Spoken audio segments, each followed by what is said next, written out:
भैया finally Kylian Mbappe का पूरा ये ट्रांसफर सागा आज खत्म हुआ है। क्या है रीसेंट अपडेट आज की वीडियो में आपको बताने वाला हूँ। विक्टर रोके को मिल गया red card which I don't think so that it was deserving. क्या हुआ उस गेम में बार्सिलोना वर्सेस डेपोर्टिवो एलावेस, आज की वीडियो में वो भी बात करने वाले हैं अपन। जो है वो रोनाल्डो के किस्से के बारे में जो अल नसर में चल रहा है, क्या कहानी है रोनाल्डो एंड अल नसर का, काफ़ी बड़ा न्यूज़ फॉर रोनाल्डो फैंस आज की वीडियो में वो भी। प्लस गेम की तो हम बार्सिलोना वाले बात करेंगे ही करेंगे, अपने देसी डर्बी को कैसे भूल सकते हैं भाई, ईस्ट बंगाल वर्सेस मोहन बगान। Incredible game, incredible stuff. लेकिन उस गेम के बाद में जो ईस्ट बंगाल के हमारे कोच थे उनका कहना ये था कि गेम को कायदे से एंड होना चाहिए था 2-1। तो वैसा वो क्यों कह रहे हैं आज की वीडियो में वो भी है। Welcome back to another video of AKG। Like नहीं किया लाइक कर दीजिए, सब्सक्राइब करके जरूर चाहिए दोस्तों, क्योंकि हम डेली 7:30 बजे आपके लिए ऐसी फुटबॉल की वीडियोस लेकर के आते रहते हैं। और दोस्तों फुटबॉल लवर हो तो सब्सक्राइब करके जरूर जाना यार। हेल्प अस टू रीच 150 के इस साल के अंत तक। It would mean a lot दोस्तों, it would mean a lot. Anyways चलिए वीडियो को चालू करते हैं बिना किसी देरी के। फुटबॉल की खबर एक झिल के साथ सबसे पहली खबर के ऊपर बढ़ जाते हैं दोस्तों, और वो है हमारा भाई साहब कोलकाता डर्बी। ऑब्वियसली हमेशा की तरह वीडियो में पहले हम अपने देसी चीज़ों के बारे में बात करेंगे, फिर विदेशी चीज़ों के बारे में बात करेंगे। Incredible game, obviously it was derby happening in भाई साहब सॉल्ट लेक स्टेडियम। तो ऑब्वियसली वो फियर्स क्राउड आपको देखने को मिलना ही था। अवे एंड होम फैंस ने भैया मोर्चा संभाल करके रखा हुआ था। गेम स्टार्ट होता है और शुरुआत के दूसरे मिनट में अपन को जो है एक kind of a volley type की जो है वो गोल देखने को मिल जाती है ईस्ट बंगाल की तरफ से, which was struct very beautifully. भाई गजब का जो है वो शुरुआत के 2-3 मिनट में जो है वो ईस्ट बंगाल लीड ले लेती है। लेकिन वो लीड लंबा जो है वो नहीं चलता है भाई, अपन को फिर से जो है वो इक्वलाइजर देखने को मिल जाता है। साडीकू जो है वो 17 मिनट पे फिर से वॉली मार के जो है वो लीड दिलवा देते हैं। दो अपन को वॉली गोल्स अपन को भाई 17 मिनट में जो है वो देखने को मिल गए। After that goal Sadiku even had a chance in the very first half to भाई स्लॉट अनदर गोल, बट वो साडीकू जो है वो बहुत गंदे तरीके से मिस करे। एकदम ओपन जो है वो गोल था, बट अनफॉर्चुनेटली साडीकू भाई was not able to put that ball in the net. Second half begin होता है। फर्स्ट हाफ में थोड़ा सा इक्वल कॉन्टेस्ट लग रहा था देख करके, लेकिन सेकंड हाफ में मुझको पर्टिकुलरली थोड़ी सी बेटर नजर आ रही थी East Bengal you know won a penalty as well. वो पेनाल्टी जो है वो इजीली स्लॉट इन हो जाती, very cool and composed penalty यहाँ पे जो है वो देखने को मिला, और ईस्ट बंगाल जो है वो 2-1 लीड करने लग गई। इसी बीच लगभग 60 मिनट के आसपास वी सॉ पेट्राटोस के साथ जो है वो एक गंदी सी फाइट भी। इवन पेट्राटोस फक ऑफ बोल करके धक्का भी मार देते, यंगस्टर थे हमारे जो है वो ईस्ट बंगाल के उनको। और उसके बाद पूरी ईस्ट बंगाल की टीम आकर के भैया चढ़ गई पेट्राटोस के ऊपर, ये क्या कर रहा है भाई, तू कैसे धक्का कम मार रहे हैं। गजब का ब्रॉल भी देखने को मिला। तो this game had everything like brawls, goals, passion, fans, it was just incredible. और जब आखिरी में लग रहा था कि ईस्ट बंगाल गेम निकाल करके ले ही जाएगी, तो एक गोल जो है वो भाई पेट्राटोस मार करके जो है वो इक्वलाइज कर देते हैं गेम को, और वो गोल जो भाई अमेजिंग गोल था। लेकिन उस गोल से पहले एक छोटा सा फाउल सा देखने को मिला था बॉक्स के अंदर ही, जब बॉल चोरी करी जा रही थी, जिसका पास इवेंचुअली लीड होता है पेट्राटोस के गोल में ही। अब उसी एक फाउल के चलते जो है वो ईस्ट बंगाल FC के जो है वो कोच का ये कहना था कि ये गेम 2-1 होना चाहिए था हमारे बिहार, मतलब हमारे जो है वो तरफ में, क्योंकि ये जो गोल हुआ है उसके पहले फाउल हुआ था, तो वो रेफरी ने नज़रअंदाज टाइप का कर दिया। अब वॉज इट लिटरली फाउल और नॉट, ये इसके ऊपर मैं ज़्यादा टिप्पणी नहीं करूँगा, बट जितना मेरा फुटबॉल नॉलेज है थोड़ा सा तो देख करके लगा कि हाँ फाउल टाइप का तो हुआ था, मतलब थोड़ा सा मैं कहूँगा कि गिराया गया था। लेकिन ठीक है, कोई बात नहीं, happens in the game. Equalize होती है जो है वो भाई साहब गेम, और 2-2 के साथ जो है वो मोहन बगान और ईस्ट बंगाल का जो ये डर्बी है खत्म होता है। इनक्रेडिबल गेम, दो मजा आया देख करके। अगली खबर के ऊपर बढ़ जाते हैं दोस्तों, और वो है हमारे किलियन एम्बाप्पे से रिलेटेड खबर। तो किलियन एम्बाप्पे से रिलेटेड खबर ये आ रही है कि फ्रांस की जो ले पेरिसियन करके एक वो है न्यूज़ एजेंसी, उनका कहना ये है कि किलियन एम्बाप्पे ने अपना माइंड बना लिया है कि वो जो है वो रियल मैड्रिड ज्वाइन करने वाला है, एंड दिस पूरा transfer saga will and in couple of days. जब किलियन एम्बाप्पे जो है वो ये डिसाइड कर लेंगे कि कौन सा सही वक्त होगा इस जो है वो अनाउंसमेंट को करने का। He will be not announcing that he will be joining Real Madrid for sure, but he will be announcing that he will be not continuing with PSG and he will be looking at the other options. और ये जो है वो announcement hopefully आपको जो है वो आने वाले 1-2 हफ्ते में फ्रॉम किलियन एम्बाप्पे हिमसेल्फ देखने को मिल सकता है। ऐसा भी कहा जा रहा था मीडिया के द्वारा कि PSG ने ये माइंड में अपने पहले से ही बना लिया था कि they already lost this battle between real Madrid, मतलब जो उनके बीच में चल रहा था किलियन एम्बाप्पे को रखने का, वो बैटल वो ऑलरेडी लॉस कर चुके, मतलब लूज कर चुके थे। और तो और किलियन एम्बाप्पे से रिलेटेड जितने भी ट्रांसफर्स अभी होनी है, जिसके लिए उनको ऑब्वियसली थोड़ा सा लॉस वगैरह झेलना पड़ेगा इन टर्म्स ऑफ आप कह सकते हैं स्पॉन्सरशिप, और there will be no transfer fee paid for Kylian Mbappe as well. So वो भी एक बहुत बड़ा लॉस है, बिकॉज किलियन एम्बाप्पे जैसा प्लेयर ऑब्वियसली आपको 100 मिलियन प्लस जो है वो फैच करके दे देता। तो उन लॉसेस वगैरह को रिकवर करने के लिए भी PSG was very well ready and they are very well in their mind कि हाँ अब ये जो है वो अपन को लॉस बियर करना है, और जितने भी फाइनेंशियल एडजस्टमेंट करने थे, क्योंकि सैलरी बचेगी काफ़ी ज़्यादा और जो बोनसेस वगैरह देना था वो भी बचेगा काफ़ी ज़्यादा, तो दे हैव मेड सिग्निफिकेंट मतलब फाइनेंशियल एडजस्टमेंट्स टू देयर भाई balance sheet, like they are well prepared कि हाँ किलियन एम्बाप्पे अपन को छोड़ करके जाने वाला है।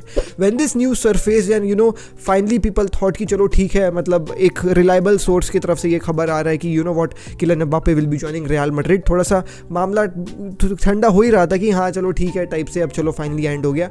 वैसे एक और रिपोर्ट निकल कर आती है from another very reliable journalist की Kylian Mbappe has not yet told Nasser Al Khelaifi and PSG का बोर्ड कि वो जो है वो भाई PSG छोड़ना चाह रहा है या उसके मन में ऐसा है, जबकि उनके बीच में एक ऐसा वर्बल कॉन्ट्रैक्ट था, मतलब ऐसा अग्रीमेंट था आपस में कि अगर तू कोई भी डिसीजन बनाएगा ना अपना फ्यूचर का, तो तू सबसे पहले अपन को आकर के बताएगा, even before media knows it. तो ये यहाँ पे थोड़ा सा कॉन्ट्ररी वाली चीज़ हो गई। तो मैं ये बोलूँगा आप थोड़ा सा मान लीजिए कि हाँ एंड हो गया है saga, Kylian Mbappe will be leaving PSG, ये फॉर श्योर मैं आपको भी बोल सकता हूँ। लेकिन will he be joining Real Madrid और नॉट, इसमें कंफर्मेशन अभी भी नहीं है, because the sources have all came from Le Parisien only. Real Madrid की तरफ से एक भी जो है वो सोर्स इस तरफ की न्यूज़ को कंफर्म नहीं किया है। सो जब दोनों तरफ की न्यूज़ कंफर्म होती है ना, मतलब दोनों तरफ की पार्टीज़ का न्यूज़ कंफर्म होता है, तो मैं कहता हूँ कि हाँ तुम मान सकते हो, लेकिन केवल ले पैरिसन की तरफ से आया है और एक आध दो इक्का दुक्का जो है वो जर्नलिस्ट लोग से आया है। तो मैं ज़्यादा नहीं बोलूँगा आपको कि मान लीजिए, लेकिन आप ये मान सकते हैं कि हाँ लीव करेगा वो PSG। अब देखो दोस्तों, ये सागा तभी अंत होगी मेरे नज़र में जब Fabrizio himself comes up and tweets की ऐसा कहानी है, तब अपन को बिलीव होगा। लेकिन फिर भी this was a very significant news coming from a very reliable source, so I thought of telling you guys as well. अगली खबर में आ जाते हैं दोस्तों, और वो है बार्सिलोना का गेम वर्सेस डेपोर्टिवो अलावेस। तो ऑब्वियसली दोस्तों वो गेम अभी भी चल ही रहा है जब ये मैं वीडियो रिकॉर्ड कर रहा हूँ। Right now obviously Barcelona is leading 3-1 के जो है वो मार्जिन से, बट गेम में कुछ सिग्निफिकेंट चीज़ें हुई जिसके बारे में बात करता हूँ, छोटी छोटी चीज़ें। Number 1, Christensen was playing as a double pivot with Frenkie de Jong, and वो जो है वो भाई आप कह सकते हैं पोजीशन में क्रिस्टियनसन वॉज भाई मैं कह सकता हूँ bossing in the second half. First half में तो उतना मतलब कंफर्टेबल नहीं लगा, बट सेकंड हाफ में जैसा गेम सेटल हुआ, क्रिस्टियनसन ने जो मिडफील्ड संभाली है ना आज, इट वाज जस्ट ब्रिलियंट। और इसी के चलते मैं कह सकता हूँ कि गुंडोगान का गोल भी अपन को देखने को मिला, because Frenkie de Jong and Christensen double pivot काफ़ी अच्छे से संभाल रहे थे। Frenkie de Jong also had the chance to go and involve with the attacking players, क्योंकि क्रिस्टियनसन पीछे संभाल लेगा, नो टेंशन। कुबारसी है, अरावो है, कुंडे है, तो ऐसा कोई टेंशन नहीं था। बैक 3 भी था और क्रिस्टियनसन अप टॉप था, तो defensive Barcelona was solid, and इसके चलते हमारे मिडफील्डर्स को काफ़ी ज़्यादा जो है वो रोमिंग का चांस मिला। Frenkie de Jong was given a role जो वो लव करता है, बॉल लेकर के बॉक्स में घुसना। Pedri was given much more attacking role, जो वो भी पसंद करता है विंगर्स के साथ जो है वो भाई पासेस वगैरह करना। और Gundogan was also given a very free role कि तू जा बॉक्स में जो है वो थर्ड वन रन्स वगैरह बना, and exactly he did that. और उसी के चलते अपन को गुंडोगान का गोल भी देखने को मिला। पेड्री और गुंडोगान की गजब की जो है पार्टनरशिप, लेवेंडोस्की का भी अपन को गोल देखने को मिला, which was indeed a very good goal. And Vitor Roque की तरफ से भी जो है वो एक काफ़ी अच्छा गोल देखने को मिला। सो विटर रोग के आ करके आप देख रहे हैं दोस्तों 2 गेम में 2 गोल मार दिए। It was huge for Barcelona, although he received a yellow card, जिसको मैं कहता हूँ कि येलो कार्ड जो है वो डिजर्विंग था, बट जो सेकंड येलो कार्ड था it was not deserving at all. दोस्तों वो कैसे रेड कार्ड हुआ, मतलब वो कैसे सेकंड डबल येलो हो गया, ये मैं मान नहीं पा रहा हूँ, because in the footages it was very clearly evident कि विटर रोके का फुट लगा ही नहीं था जो है वो भाई एलावेस के प्लेयर को, थोड़ा सा मतलब इट वॉज लाइक इतना मिनिमम, वो भी छाती में लग करके गया था। एंड जो प्लेयर नीचे गिरा था ही वॉज एक्टिंग लाइक उसके पैर में लगा हुआ है, जबकि there was no contact Vitor रोकेगा पैर का। तो मतलब मैं मान ही नहीं सकता भाई। और हमने ये चीज़ देखा कि रेड कार्ड को ओवरटर्न होते हुए देखा है। There was this one Real Madrid का गेम जिसमें येलो कार्ड 2 येलो कार्ड देते थे, रेड कार्ड देते थे, तो he went checked in VAR and came and वो रेड कार्ड को जो है वो मतलब टर्न कर दिया था उस डिसीजन को अपने। एग्जैक्टली यही सेम चीज़ हो सकती थी यहाँ पे भी, लेकिन नहीं हुई। और ये चीज़ मुझे काफ़ी ज़्यादा सरप्राइज करती कि इवन वार ने भी ये देखा, हमने एज अ व्यूअर्स भी देखा कि there was no contact Vitor रोकेगा, still double yellow cards were भाई should against him and shown a red. अब वो जा गया है, अब वो ऑब्वियसली 3 गेम के लिए सस्पेंड हो जाएगा। एंड अब देखें बार्सिलोना ऑलरेडी अटैकिंग प्लेयर्स में लेस है, और ये एक नॉन डिजर्विंग सेकंड येलो के चलते अब विटर रोके जो फाइनली अपना फॉर्म पकड़ रहा था बार्सिलोना में, score 2 goals, will be missing his next 2 games most probably.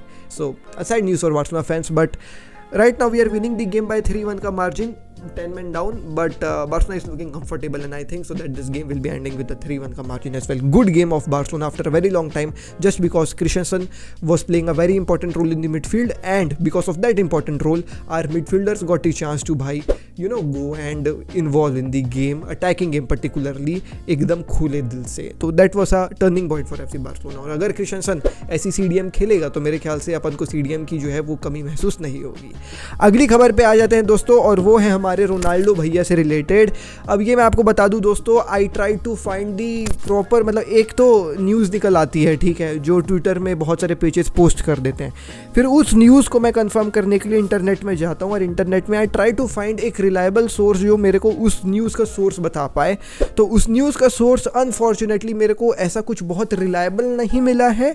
There was this only one article जो भी मतलब जो काइंड ऑफ एक Saudi football fan page run करने के जो है वो पेज से निकल करके आया, जहाँ पे ये दावा किया जा रहा था कि there was this reporter of this TV जो ये क्लेम कर रहा है कि Ronaldo will be buying a stake in Al Nassr. अब इसके दो पहलू हैं दोस्तों. एक पहलू ये है कि जो अल नसर की टीम है वो तो पब्लिक इन्वेस्टमेंट के द्वारा जो है वो ओन की जाती है. So kind of government is owning some part of Saudi Arabia का Al Nassr, and some other part जो परसेंटेज है वो नॉन प्रॉफिट ऑर्गेनाइजेशन के द्वारा ओन किया जा रहा है. तो अगर रोनाल्डो इसमें अपना स्टेक खरीदेंगे तो वो रॉयल फैमिली से ही जो है वो खरीदेंगे.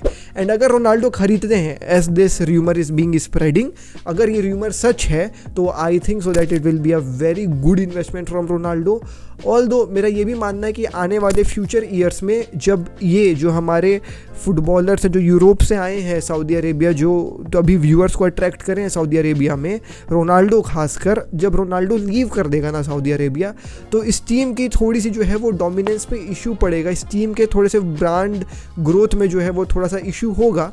But nonetheless Saudi Arabia football जो है वो काफ़ी ज़्यादा रैपिडली जो है वो भाई आप कह सकते हो इवॉल्व हो रही है. और कोई भी मार्केट अगर इवॉल्व होता है तो उसमें इन्वेस्टमेंट करना कभी भी जो है वो एक लॉस वाली चीज़ नहीं होती है. तो if Ronaldo buys a significant stake at Al Nassr, it will be a really good investment. And football में इन्वेस्टमेंट करना, खासकर ऐसी जगह पे जहाँ फुटबॉल अपने आप में ही इन्वेस्ट कर रहा है, वो काफ़ी बेहतरीन डील होगी. But some part of a football fan wants that कि Ronaldo buys a significant stake at Manchester United as well, and he transforms Manchester United जैसे Manchester United था. Real Madrid में तो नहीं होगा क्योंकि Real Madrid एक सोशियोस वाली क्लब है, but I want him to be the owner of Manchester United someday, like obviously भाई ये एक मेरी चाहत है. But let's see वो सपना साकार होगा कि नहीं होगा. But for now this rumor has issued की जो है वो माय रोनाल्डो अल नसर की कोई स्टेक को खरीदने वाला है. अब मैं फिर से कहूँगा आप इस रूमर को जो है वो पिंच ऑफ सॉल्ट के साथ लीजिएगा, क्योंकि मुझको ऐसा कोई रिलायबल सोर्स नहीं मिला. बट अगर ये सच होता है तो ग्रेट इन्वेस्टमेंट फ्रॉम रोनाल्डो. चलिए ठीक है दोस्तों, मैं मिलता हूँ आपसे अगली वीडियो में. Till the next video, I am Ashesh K signing out. Bye, take care, peace, जय हिंद, वंदे मातरम. डीएनए भरा है खून में, फुटबॉल की नॉलेज दिमाग में, चैनल भरा है जुनून से. फुटबॉल की खबर एक जी के साथ, फुटबॉल की खबर एक जी के साथ, फुटबॉल की खबर एक जी के साथ, फुटबॉल की खबर एक जी के साथ.